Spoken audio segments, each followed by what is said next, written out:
અમરેલીના રાજુલા શહેરમાં સમસ્ત મુસ્લિમ સમાજ દ્વારા ગાય માતાને રાષ્ટ્રમાતાનો દરજ્જો આપવા પ્રાંત અધિકારીને આવેદનપત્ર પાઠવ્યું. પ્રાંત કચેરી ખાતે મોટી સંખ્યામાં મુસ્લિમ સમાજ આગેવાનો થયા હતા એકઠા.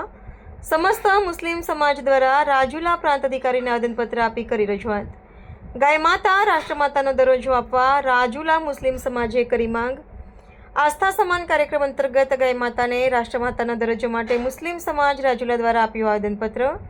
ગાય માત્ર પશુ નથી, આસ્થા, શ્રદ્ધા અને સાંસ્કૃતિકનું પ્રતીક છે. મુસ્લિમ સમાજ સંવાદદાતા ઇરફાન પરમાર, રાજુલા. જિલ્લાના રાજુલા ગામે આજે મુસ્લિમ સમાજ દ્વારા ગાય માતાને રાષ્ટ્રીય માતાનો દરજ્જો મળે તે હેતુથી આખા દેશમાં જ્યારે એક માંગ છે, ત્યારે અમારી પણ એક લાગણી અને માંગણી છે કે ગાય માતાને રાષ્ટ્રીય માતા તરીકે જાહેરાત કરે એ અમારી બધા મુસ્લિમ સમાજની માંગણી છે. અસ્તુ, આભાર. નમસ્તે મિત્રો, હું છું ચાંદની પરમાર. આપની મનપસંદ ચેનલ એટલે કે દીવ મિરર ન્યૂઝ ચેનલને લાઈક કરો, શેર કરો અને ફોલો કરો.